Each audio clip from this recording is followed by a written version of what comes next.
You belong to somebody new, but you know. So listen to this. For years, every football fan on this planet has been wishing we could just reset Neymar's career, start it all over again. And then, suddenly, we got Yamal. But he just really wants to be like Neymar. Desiré Doué, on the other hand, is him. I've literally seen a newspaper describe him as Neymar if he had gotten therapy. Have you ever wondered what it would have been like if he could actually focus on football? No drama, no injuries, no new girlfriend every week, no carnival benders, none of that madness. Even better, no Ronaldo and Messi to overshadow him. Because that might be the way. This kid doesn't just copy his celebrations, he spawned right into a Champions League final playing just like him. Except that, obviously, he didn't really appear out of thin air. While Yamal has been getting Ballon d'Or shouts, Doué has been putting up basically the same stats if not better, while getting basically no recognition for it. That final was a wake-up call for the entire world. It was his way of yelling at everyone to look at me, because those who already knew. Jed Spence went on a 6-month loan at Rennes 2 years ago and came back warning everyone he could about this kid who was Neymar reincarnated. People love to joke about the fact that Doué's name means gifted in French, but let me tell you, Doué isn't just gifted by name, he's gifted by nature. The first time a scout laid eyes on this kid, he was just a 5-year-old waiting on the sidelines for his older brother to finish his trial. Kids that young weren't even allowed at Rennes Academy, and still, just playing by himself in a corner, he managed to impress the scouts enough that they went against club policy, talked his parents into bringing him in, and put him straight into their under-9s. By the time he turned 10, Rennes were driving him out to the FCGM Champions League, an international academy tournament that brings in kids from the likes of Barcelona, Chelsea, Juventus, and Man City. And in the words of his own coach, he won the tournament almost single-handedly. He literally scored a free kick all the way from midfield. That's when we realized, okay, he's on another level. But the crazy thing is that while most academies would have just pampered the kid like that, Rennes went really hard on him. I mean, sure, these are the guys that brought up Wiltord, Silvestre, Gourcuff, Camavinga, Dembélé and Matistel, but with Doué, they went a step further. At only 11, according to some sources, they felt he was too obsessed with Neymar, dribbling too much, provoking defenders and taking too many risks. So not only did they force him to play as a center-back, they forbade him from taking more than 2 touches every time he got the ball. This upset him so much that in the words of his father, it was like electric shock therapy. He didn't even want to play football anymore. And honestly, this could have very easily killed his passion for the sport, but it didn't. Instead, he got so good at playing deep so quickly that his own coaches were actually unsure what his best position even was. They had done the impossible. They had taken a show pony and built him into a complete player, but that would be a blessing and a curse. By 2022, still only 16, Doué showed up at the Under-17 Euros, playing in midfield, serving as the connection between 2 other wonder kids, Zeré and Matistel, and still managed to not only open the tournament by scoring their first 2 goals, the first with a penalty and a second with a free kick, but eventually watched his team go behind in the final and assisted the equalizer that led them to the trophy, getting his face broadcasted across every French TV, which meant that, with the hands still traumatized from watching Dembélé and Matistel slip in between their fingers without ever getting the most out of them, they were forced to move Doué up to the first team before the same happened to him, though that same old question still remained. Where would he play? Well, the answer was everywhere. Both wings, strikers, second strikers, center, defensive and offensive midfielder, even as a wingback. And no matter what, as long as he was on the pitch, he just kept breaking records. Only 4 days after his first start, he became the first player born in 2005 to score in one of the top 5 leagues. About a month later, he was brought in late as Rennes were tied against Dynamo Kiev, and with 1 minute left on the clock, he intercepted a pass, dashed across the pitch and smacked in the winner, becoming the youngest Frenchman to ever score in the European competitions.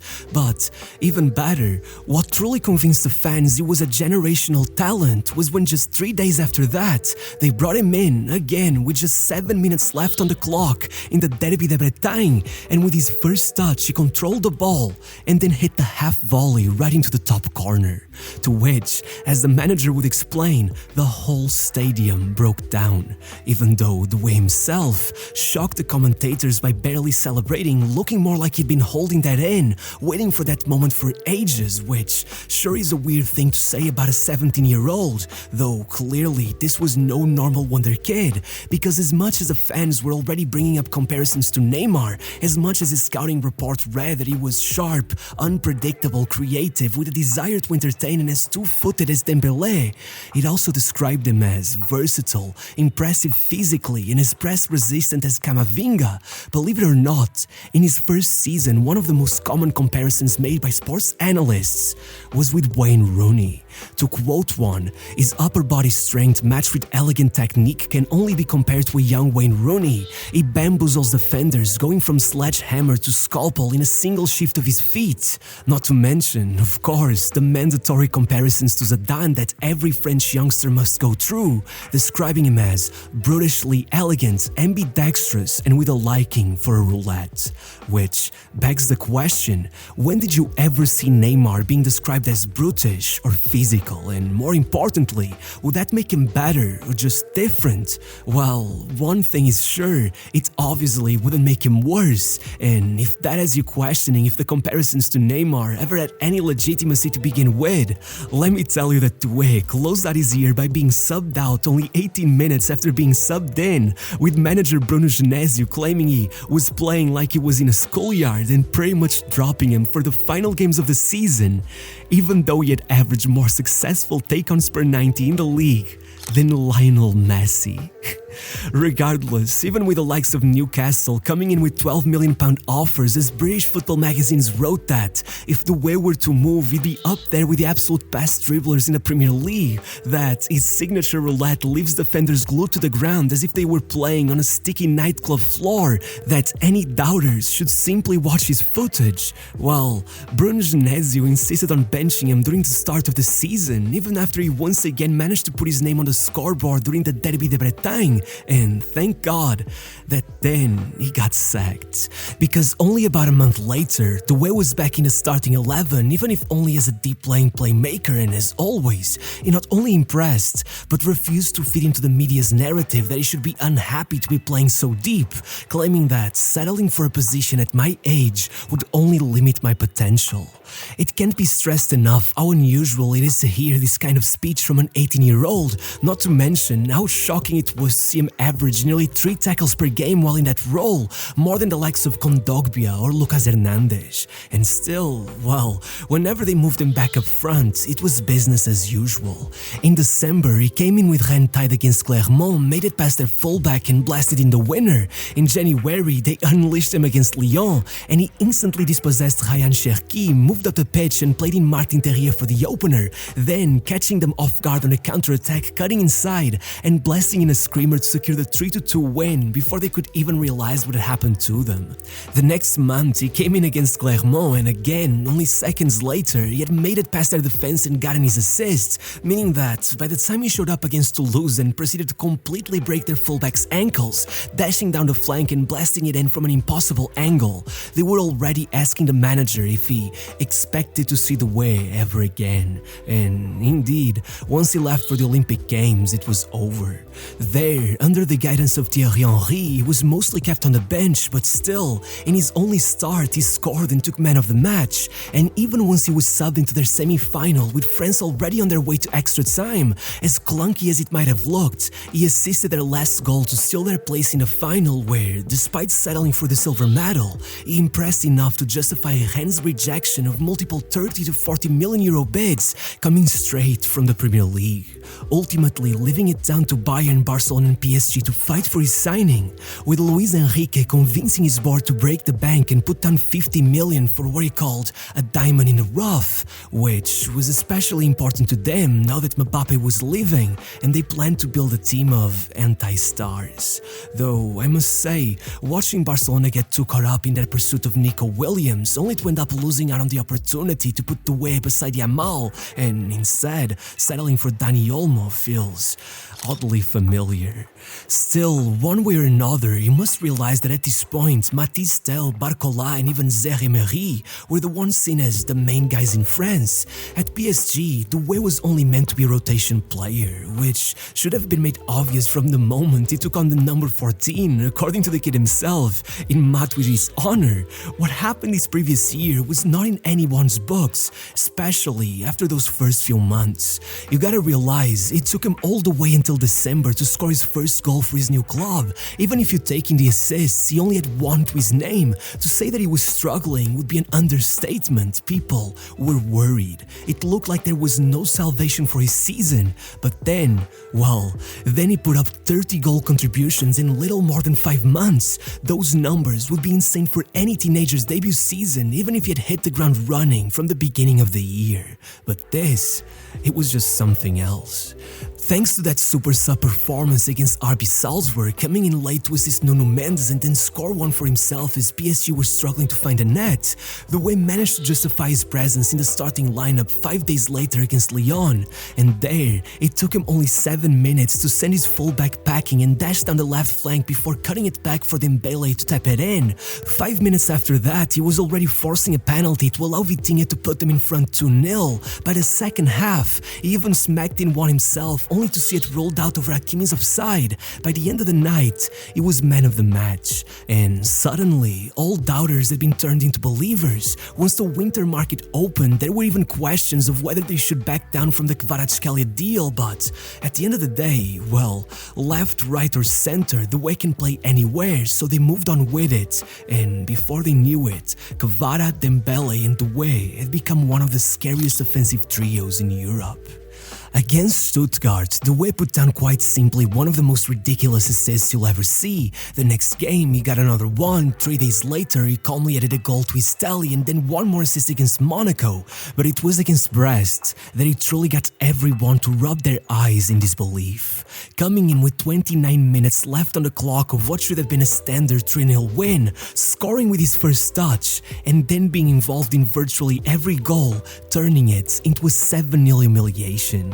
Still, hilariously, the next week he was already in the Coupe de France, leading PSG to yet another 7-0 win with a goal and 2 assists, then dropping back down to midfield against Lille and getting not just an assist but scoring with an incredible strike out of nowhere, though it only really showed the best version of himself against Liverpool, coming in late and absolutely dominating one of the best teams in Europe, nearly scoring one of the goals of the season but ultimately forcing it all into a penalty shootout, and proving how far beyond his 19 years of age he was by stepping up to the spot and scoring the winner as if it were nothing. The next day, all across French media, they referred to it as the Doué match, the birth of a new prince. And to blow all of that up, then he got called up to the French national team as they needed to beat Croatia in the Nations League, and did it all over again. The mending the ball and converting a penalty in sudden death to help put them through. It was the first under-20 player in history to step in for France in a penalty shootout, and he did it on his debut. Forget Tel and Barcola, in mere months Doué had left them in the dust. And so, after 2 more screamers against Saint-Etienne as well as that celebration, he was the league's player of the month.